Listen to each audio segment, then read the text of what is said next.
Hey everyone, it's Angela from the Codependent Doctor. Before we dive into today's episode, I have some exciting news for you. I'm almost finished my codependency recovery workbook. It's called Enough as I Am, and it's a guided resource to help you work through codependency, people-pleasing, and setting boundaries at your own pace, all in the comfort of your own home.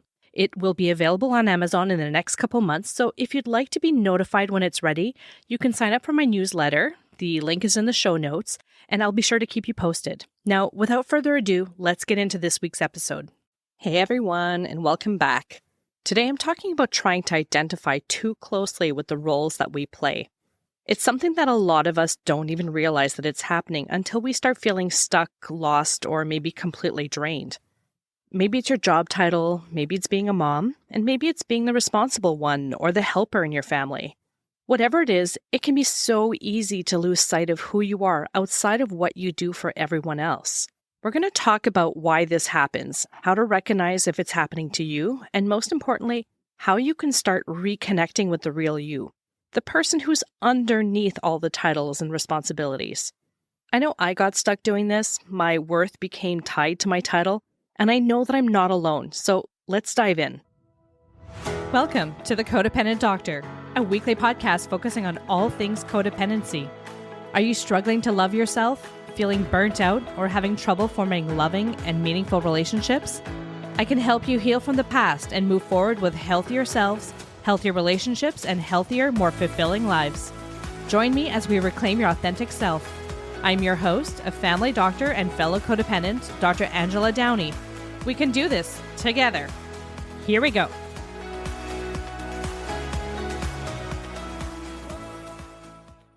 Hello to all my wonderful podcast listeners, and welcome to the 39th episode of the Codependent Doctor.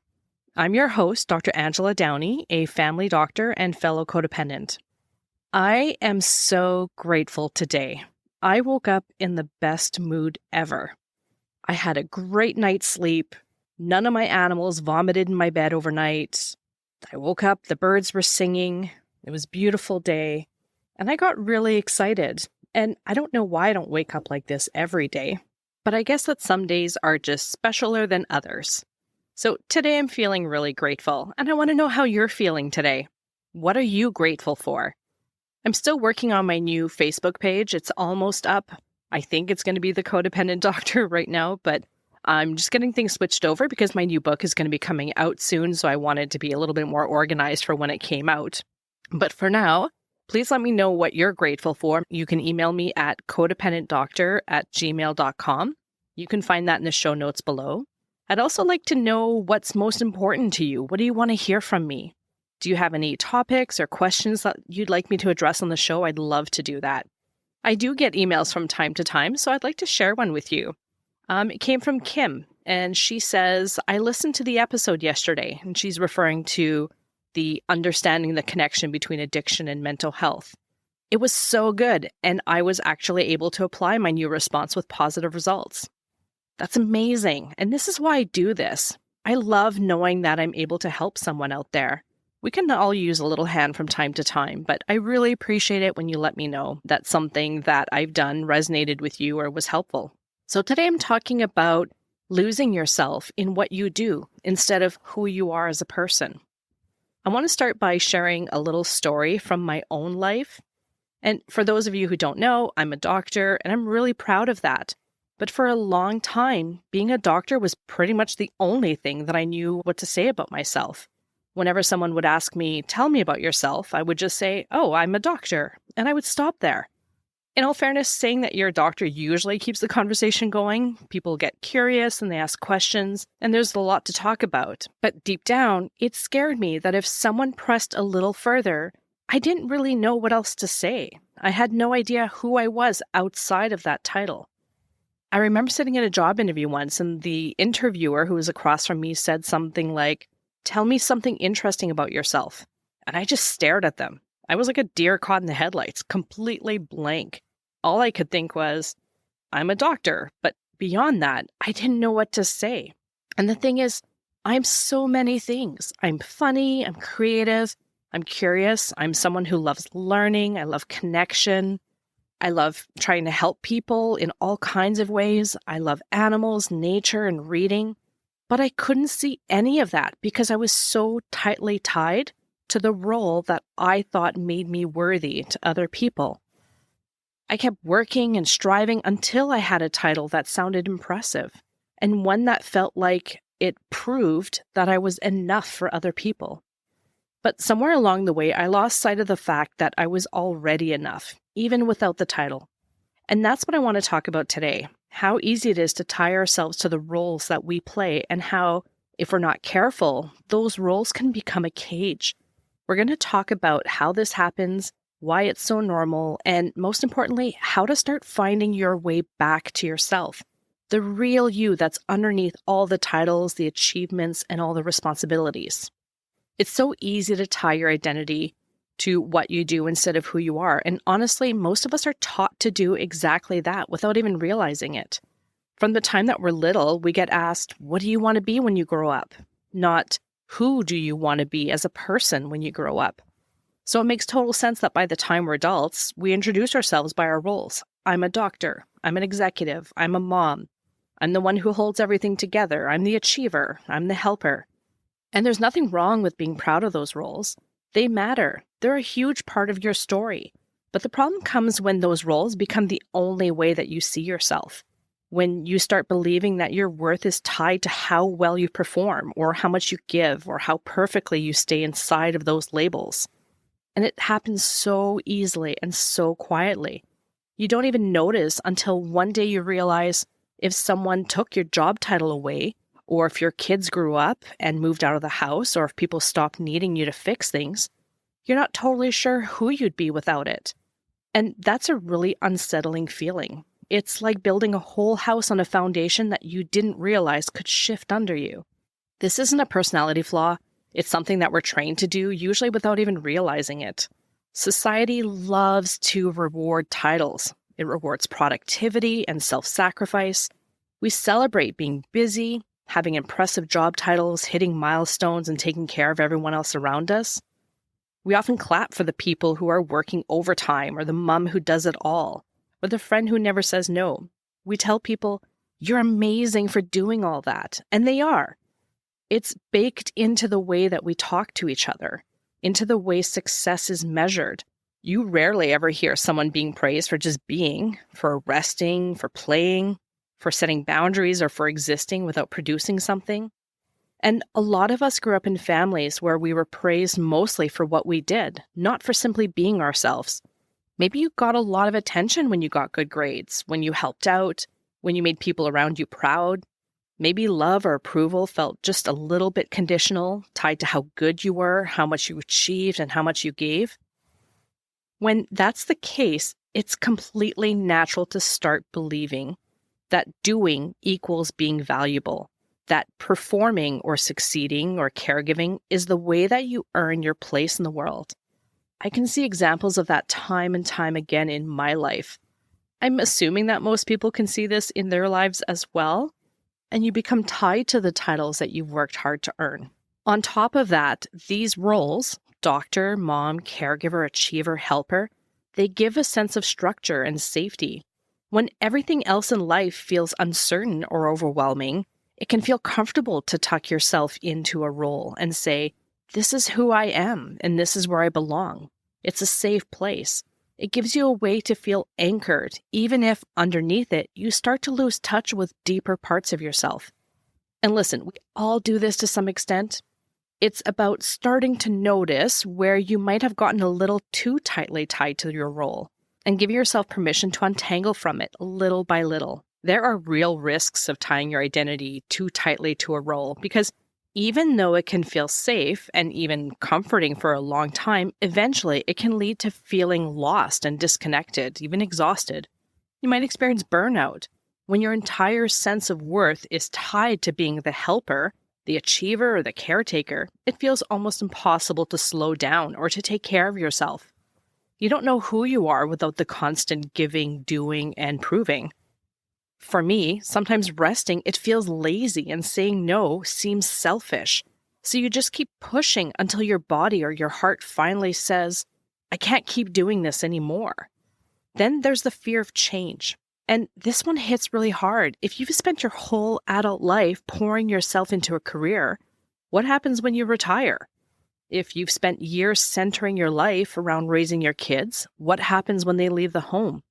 And if you build your world around a partnership, what happens when that partner passes away or the relationship ends? Suddenly, you're not just grieving a job or a life stage or a person, you're grieving a piece of your identity. You're left asking, who am I now that I'm not needed in the same way? Where do I fit in now that that role that I built my life around is gone? There's also a quiet, aching kind of resentment that can creep in. When you spend years living for someone else or carrying someone else's needs, you can start to feel trapped, even in roles that you once loved.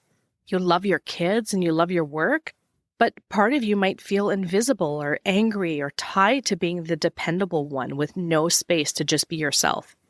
Maybe the hardest part, the one that sneaks up on you, is the slow loss of yourself. The hobbies that you once loved, sometimes they just fall away. The dreams that you had get pushed off to the side. And the parts of you that didn't fit inside of your role, they get silenced until you barely even remember what they are anymore.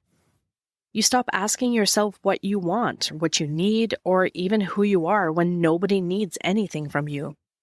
And it doesn't happen overnight. It's this slow, quiet, gentle drift. And then one day you wake up and you realize, hey, I've built a life full of people and titles and responsibilities, but you don't recognize yourself inside of it anymore. So how do you even start noticing if this is happening in your own life? Sometimes the signs are really obvious and sometimes they're really sneaky. One of the big clues is, how do you introduce yourself? When someone asks about you, do you immediately lead with your job title or your family role?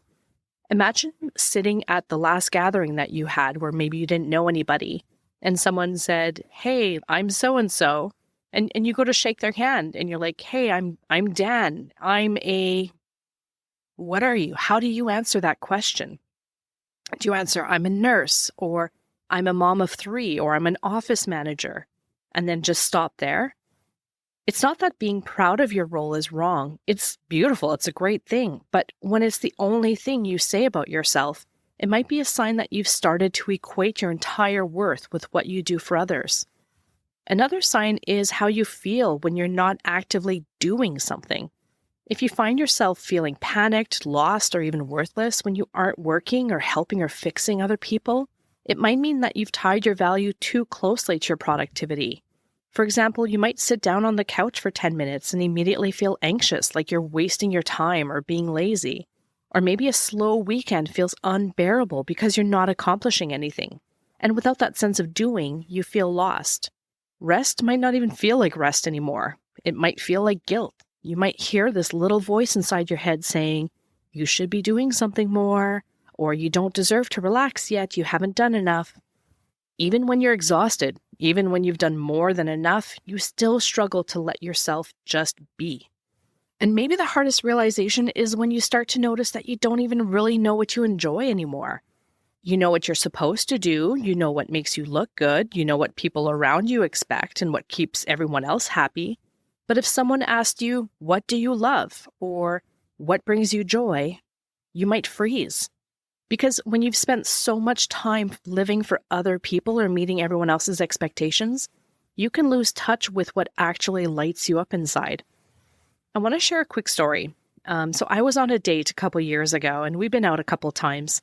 And at one point, they pulled out one of those little get-to-know-you card decks. You know, the kind with, it's got funny and lighthearted questions on there that's supposed to spark conversation. One of the questions was something like, if you were a cartoon character, which one would best represent you? Sounds like such a simple question, maybe a little bit of a fun question, but I just sat there, completely stunned, frozen. The seconds dragged on, it was painfully awkward, and suddenly what was supposed to be this light, easy moment turned into this internal crisis, and I couldn't even explain what was happening at the time. I had no idea what to say, because before I could even pick a cartoon character, I realized that I didn't know who I was. How could I choose a character to represent me when I wasn't even sure what was me? And it sounds funny now, but that simple question haunted me for days after. It shook something loose inside of me that I couldn't just shove back down. Because the truth was, for a long time, my identity was so tied up in what I did, my job, my roles as a mother, my achievements, that I hadn't let much space to even think about who I was underneath all that. And that silly little question, it kicked off years of reflection and healing. Learning how to untangle myself from the labels that I wore so tightly, learning how to find peace in myself again, not because of a title or because of what I could do for other people, but just because I existed. And here's the wild part. Even now, I still don't know exactly which cartoon character I would pick to represent me. But the difference today is that I'm okay with that. I can say with confidence that I am just too many things for one character to capture. I'm too complex. And instead of being scared of that, I feel proud of it. So reconnecting with who you are is a process that takes time. It might even take a lifetime. And how can you reconnect with yourself? First, you need to spend some time with yourself outside of your usual roles. And listen, this can feel a little awkward or even uncomfortable at first, especially if you're someone who's used to always being on for other people. When your whole day is usually being the reliable coworker, the supportive friend, maybe the available parent or the problem solver, the idea of just hanging out with yourself might feel a little weird. You might even find yourself thinking, okay, so what now? Like, what do I do with myself? I don't even know where to start. So start simple. Think back to some of the hobbies or the activities that you used to love. Even if it's been years, there's got to be something in there that you enjoy doing. You probably haven't thought about it in a long time, but things that you liked doing when you were a teenager, when there was no other pressures and you just got to love what you did. Maybe you used to love drawing or playing music, maybe baking, spending time outdoors. Maybe you like to read or build things with your hands. Whatever it is, it doesn't matter if you're good at it now. The point isn't to master it or to be impressive. The point is just to reconnect with the parts of yourself that weren't about being productive or useful.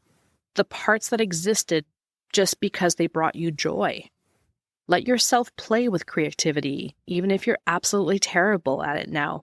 Bake something new and laugh, even if it turns out badly. Maybe scribble in a notebook just for fun. You can try painting, even though what you create looks like something a 4-year-old made. It's not about the outcome. It's about the freedom to do something just because you want to. And if you're not sure where to start, try sitting with yourself in a quiet reflection without an agenda. Maybe that looks like going for a slow walk without your phone. Maybe it's lying on the floor and staring at the ceiling for a few minutes. Maybe it's sitting on your porch with a cup of coffee and just letting yourself be, having the birds sing around you. It doesn't have to be this big dramatic experience where you find yourself overnight. Sometimes the real magic happens in those tiny moments, in the spaces where you stop performing and start remembering.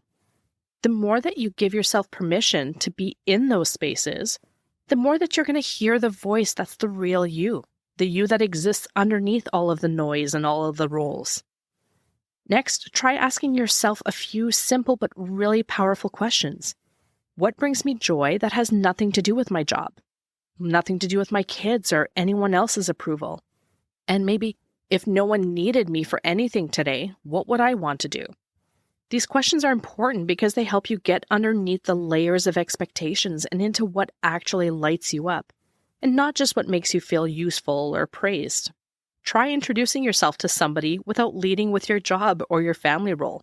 How would you do this? What are some of the things that you would say? Instead of saying, I'm a teacher or I'm a mom of 2, try saying something that reflects in your heart or your passions, your values. You could say something like, I love to read, or I like working in the garden. It's going to feel really strange at first, but it's powerful to remind yourself that you're a person before you're a title. And try exploring some new interests. Even if they feel silly or awkward or way out of your comfort zone, it doesn't matter if you suck. Try taking a pottery class. That's something I actually plan to do in the next couple weeks as a date night. I don't know if I'm going to be any good at pottery. I like looking at the pottery that other people do, but I'm probably not going to be good at it. But you know what? I'm going to have fun getting my hands full of clay and getting dirty and trying something new. You can try hiking, start writing terrible poetry, or learn to play the ukulele. Not because you have to be good at it, but because you deserve to do things that make you feel alive, even if nobody else is there clapping for you. untangling your identity from your roles, from your achievements, and from your need to be useful all the time, that's one of the deepest acts of self-love there is. And yeah, it's going to feel strange at first. It might even feel selfish, might feel uncomfortable or awkward, but it's because it's so different from what you've been taught. But you're allowed to be more than one thing. You're allowed to be messy and in process. You're allowed to have layers and interests and sides that don't fit neatly into a job title or a relationship role. You're not here just to be useful. You're not here just to meet expectations. You're allowed to change and evolve. Who you were 5 years ago, who you were last year, even who you were last week, that doesn't have to be who you stay forever.